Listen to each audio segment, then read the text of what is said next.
Go ahead. Okay, good evening everyone. This is our fourth forum in the autumn 2011 session. Tonight we are going to talk about, first listen and then talk about the Western practices to Eastern Enlightenment. And as we all know, this word Enlightenment in English has two meanings. The first meaning is the age of Enlightenment in the 18th century, and Angel is not going to talk about it. And it is related mostly to education and learning for the masses. But Angel is going to talk about the other meaning of the word enlightenment in the Eastern cultures, which is related to sudden realization of the higher truth or of the union of the whole universe, etc. So Angel tonight is going to enlighten us about the Western practices to enlightenment. Okay. Okay, well, basically in the whole 20th century there has been this influx of Western philosophy, of Eastern philosophy into the West. If you read, even not just in the States but all around Europe, basically if you read Zorba the Greek, inside, like, you will see the writer, you know, he calls Zorba his spiritual master, but in the book he does study intensely Buddhism, and then he uses a lot of these writings to write a book that he eventually will throw away in the novel. But that novel relates to events which were early 20th century, basically before the Balkan War, somewhere around maybe 1900s, basically the first or second decade, somewhere around that area, that period. So yeah, there has been Eastern philosophy has been entering Western world for quite a while, and I will put more emphasis maybe on the period after the 50s, where there has been suddenly large increase in the interest of Westerners in Eastern teachings, for many reasons, right? We have this fastly secularizing Western world. We have female emancipation, we have sexual revolution, we have hippie, beatnik era, and then the hippie era. And then this idea of liberation, personal liberation, or any kind of liberation, to start to gain hold. Individual liberation from the society pressure, liberation from oppression of different kinds, etc., etc. The idea of liberation was very, very strong in the middle of the 20th century, and it kept having this momentum. And I think there was a period in the 50s and 60s and ongoing when the Eastern practices just start gaining hold in Western and Eastern Europe as well. Actually, yoga started to be practiced in Eastern Europe quite early, and the States. What kind of practices? Just the usual, mostly Buddhism, something related to Hinduism, and at that time a lot of spiritual teachers from the East moved to the West and started teaching their ideas. Now, what is the basic difference in Eastern spirituality and Western spirituality? Because Westerners are not devoid of spiritual concepts, it's just that we have different backgrounds on spirituality. So what is the bigger difference? Would anybody have an idea about that? You can just might brainstorm, you don't have to. A single deity, one single God. deity, okay. Yes, that's one thing. Logic versus mysticism. Logic versus mysticism, but okay, we had some mystic movements, but they were not big parts, they were not a main part of the spiritual movement in the West.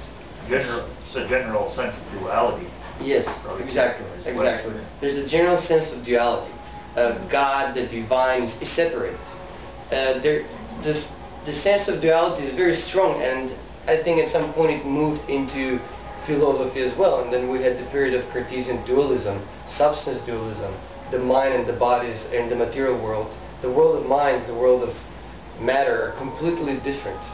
And this is basically the essence of Judaistic idea of God. Muslims have it too. Like, it's the biggest thing to say that you're God. Like, there were some mystics, I think, in Persia, one mystic especially, I forgot his name, An al-Haq. No, I forgot. No, An al-Haq is the meaning that he was saying. It means I'm one with God, or something like that. He was burned, or he was killed in a Muslim country because he was saying he had this epiphany that he is one with God. Western mysticism touches upon that at some points, but it's very, very rare. On the other hand, we have Eastern mysticism. When, for example, Hinduism, when Hindus they can just put some stone, make it into a deity, pray to him for 2 weeks, and then throw it into a river. For them, that's it's nothing strange, because it comes from the nature. It goes back to the nature. Nature is one with God. There is, in fact, in the West, somehow we have a bit wrong idea of polytheism. The idea that everything has God or deity in itself, or that everything has a spirit. We think of that as something related to many, many gods. But original pantheism comes from the word pan, which means everything. So actually it was believed that spirit lives in everything, and sometimes it can be seen as many different spirits, but sometimes there's this underlying spirit. And at some point we were not that dissimilar from them, but then the ideas started to change more and more. I think it's primarily because of the influence of Judaistic way of thinking. Now, the dualism and this separation has been something that was widely abused in the Western societies, right? People would be manipulated. When you separate people from their divinity, from inner divinity, they can be manipulated. Then you can send people to go to crusades. Then you can send people to blow up themselves, and all this kind of stuff. So basically in the 50s and 60s there was this big reaction of intelligentsia of all kinds, mostly in the West, kind of reaction, revolt against this kind of monopolization of truth, of personal mystical experience. So Easterners start coming, Eastern teachers, they start teaching Buddhism, they start teaching Hinduism or yoga or all kinds of stuff. But still, Westerners kept just examining their own ideas in that. Like, so what I'm going to talk about tonight after this longer introduction is about some particular practices that started being developed around the 70s.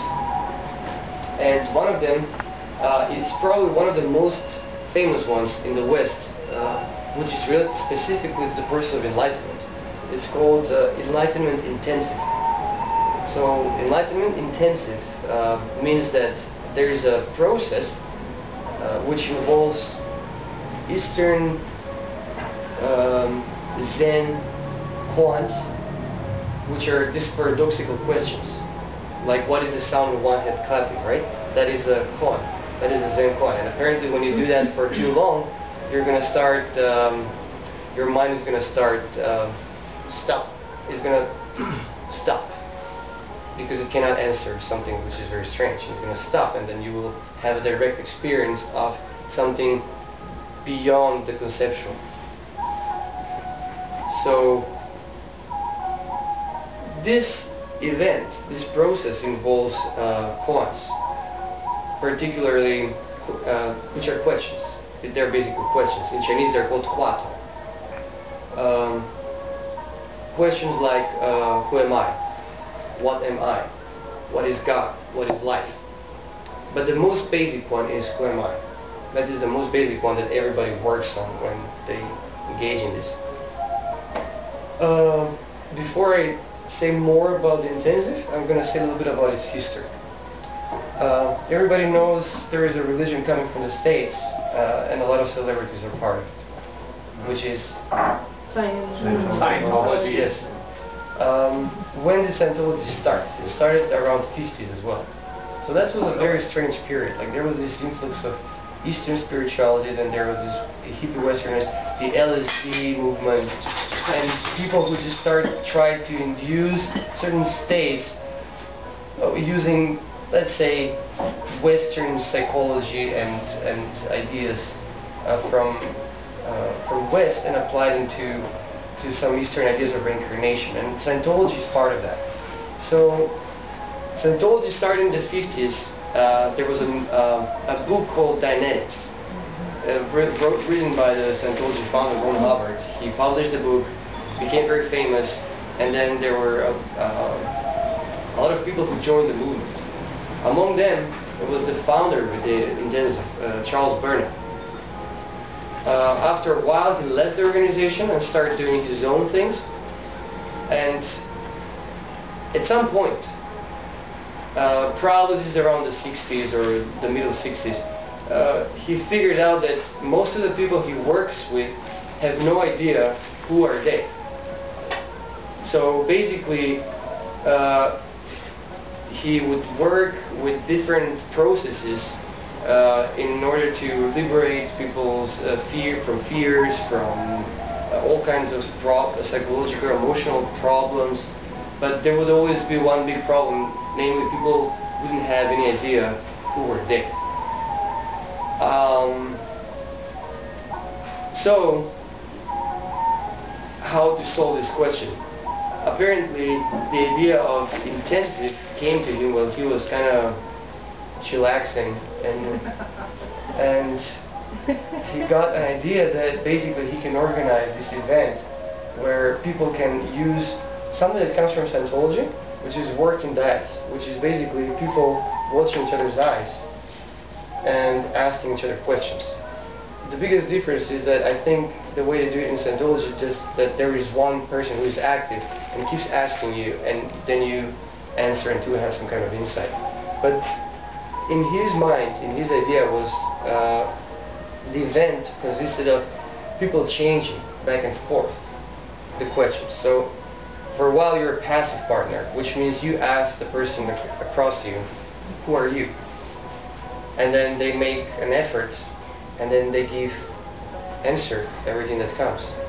So you can say, who are you? I'm Angel, I'm a man, I'm a teacher, I'm a mother, I'm a father, I'm a brother. And, you know, all these things we have as ideas, you communicate them. And what is the idea of communication? Idea of communication is to dissolve the charge, to dissolve any kind of emotional charge that comes out. So it's almost like a sort of a confession. A person asks you, who are you? And then you just make an intentional effort, ask yourself, who am I? And everything that comes, you communicate. Maybe it will come, I'm stupid, I'm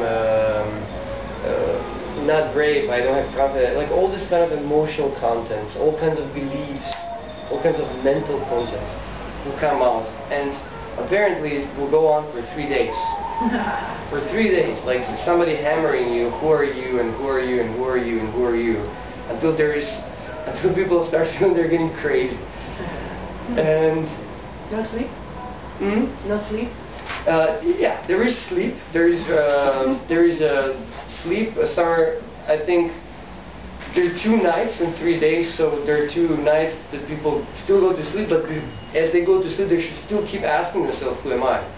You still use this thing, and the sleep is very strange on intensives. It's a very strange state of sleep. You're sleeping, but you're not really sleeping.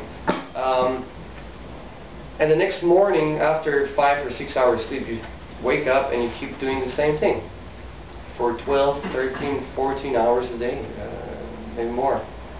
And apparently, back in the 70s, 30% of the people would actually have an experience of enlightenment. Others would just, the other 70%, well, they just have a long 3 days. Yeah. At this point, are there any questions I would like, because I think What's the time? When did we start, Alex? How much? You've been going for 15 minutes. Oh, okay, half. Any questions at this point? Just to clarify, what I've been seeing by now? No? Okay. So, I'm just going to keep talking.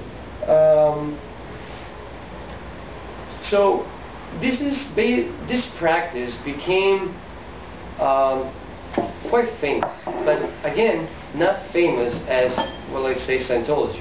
Everybody knows about Scientology. Has anybody heard about Enlightenment intensives before? Probably not much. Probably not much. Which is very interesting. It never became anything commercial.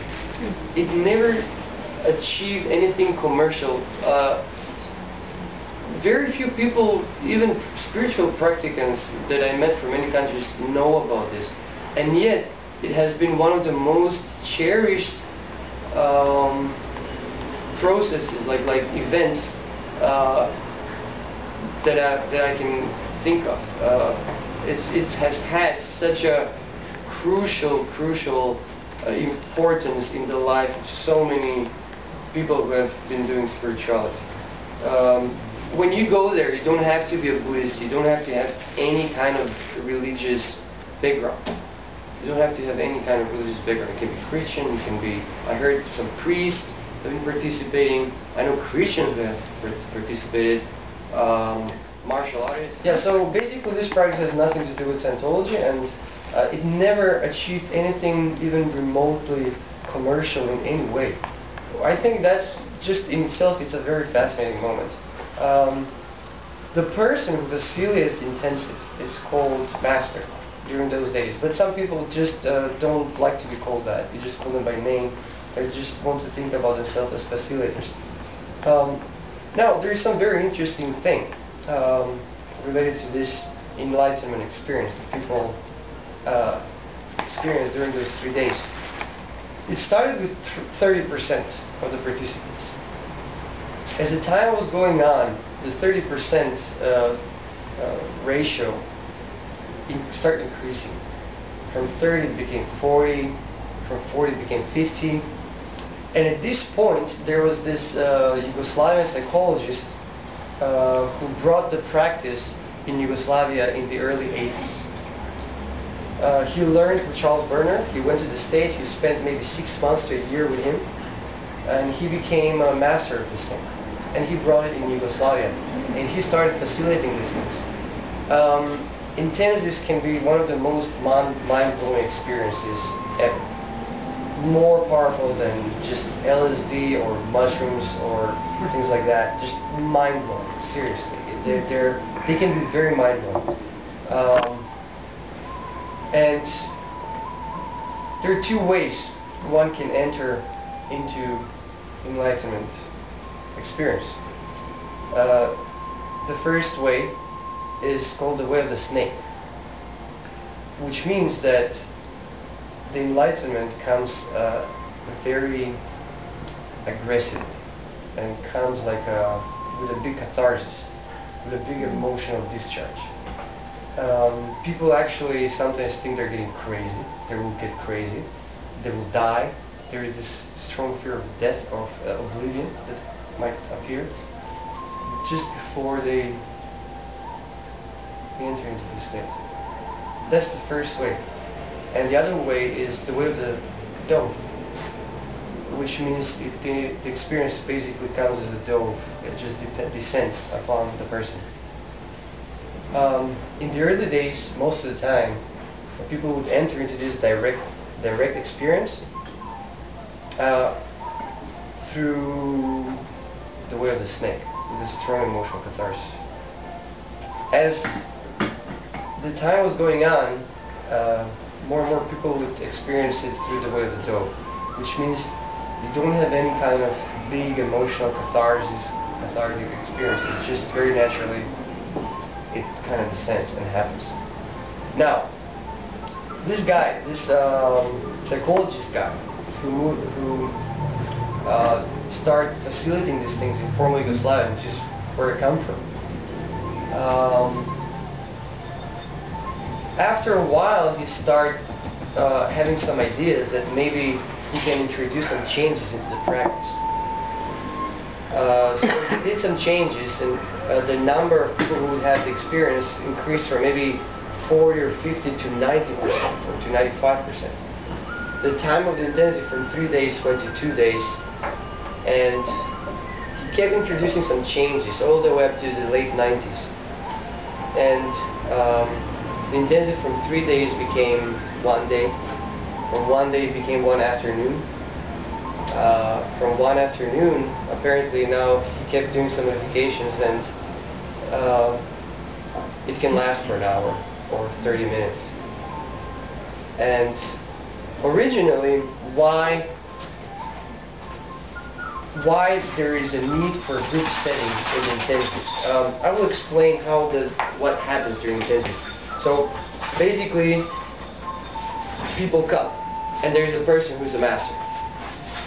And people sit in rows, and then the master will say the row on that side will be the passive one, and on this side they will be the active one, which means they will answer. So the passive ones, what they do, they just ask the question, who are you?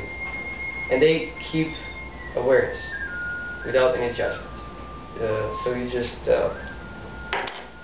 you don't nod your head, you don't open your eyes, you don't really, you don't making faces like, what? Like, really, that's what you are? Just, that's the worst thing you can do. It's called invalidation. That's the worst thing you can do to a person across to you. You can really lock a person if you do that.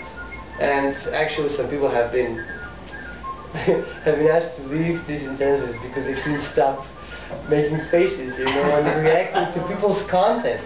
Because a lot of, I think, sometimes sexual content will come out, and then people can get stuck on this because they don't want to communicate. All kinds of stuff. But, it's basically 10 minutes, and then it changes.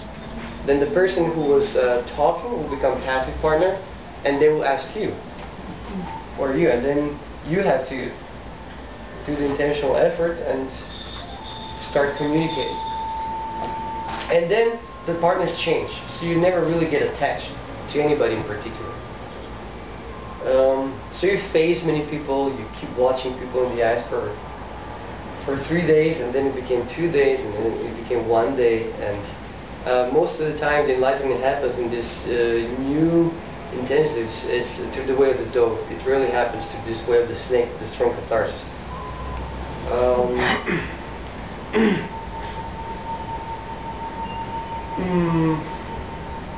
So the original event lasted for 3 days. So what was the thing that made it last for much less? What this psychologist guy did, he just did some modifications on the question. Basically, when you ask a person, who are you? Then you ask him, who are you not? So this just this one little change, this one little additional question made everything speed up much more. And from 3 days, it made the whole thing last an afternoon.